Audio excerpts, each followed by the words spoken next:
regular gray mo ang pinakamahal na linyada ng Redfoot kaysa sa mga Boston. Yes, kasi halos ayaw kong ibenta ito eh. But sometimes may mga tao talaga na gustong-gusto ng gray kasi nakita nila yung performance. Halos lahat ng gray ko na nilalaban ko hindi natatalo. But sometimes natatalo rin, pero may hirapan ka talaga because of their cutting ability and the gameness that they have. Well, regular gray come from Mayor Halandone of La Carlota. And nag-infuse ako ng Tom Wilson Gray, itong tinatawag nilang Binit Gray ni Tom Wilson. And the result is the regular gray of the Redfoot Game Farm.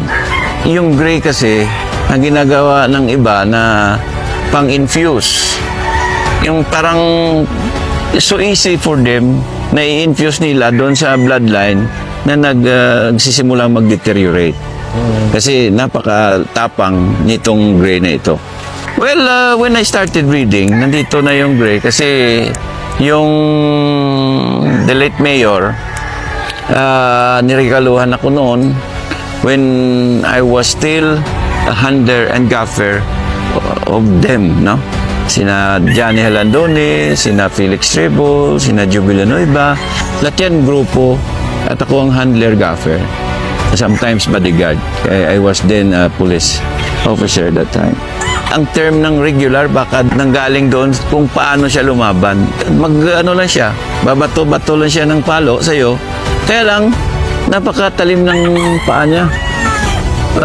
Sometimes hindi mo makita, bigla na lang mamatay ang isa. So, dito sa akin, nagpapanalo ito. Pero ang experience ko dito hanggang 9 times winner lang. Na napunta naman yung 9 times winner ko na gray kay Attorney Mendoza.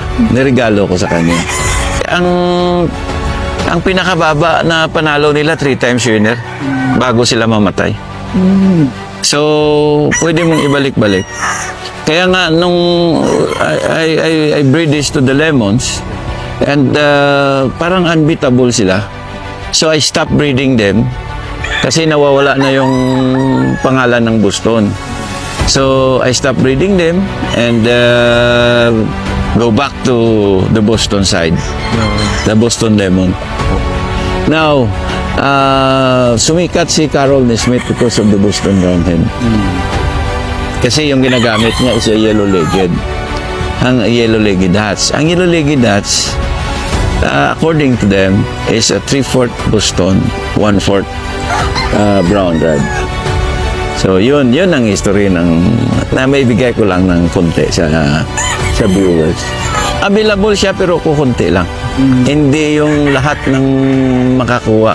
Isang 3 broodcock. Ang maibigay ko lang isa. Kasi gusto ko mapunta rin sa iba. Para balang araw, kilalanin silang si De La Torre sa buong Pilipinas na mayroon palang maayos na regular gray.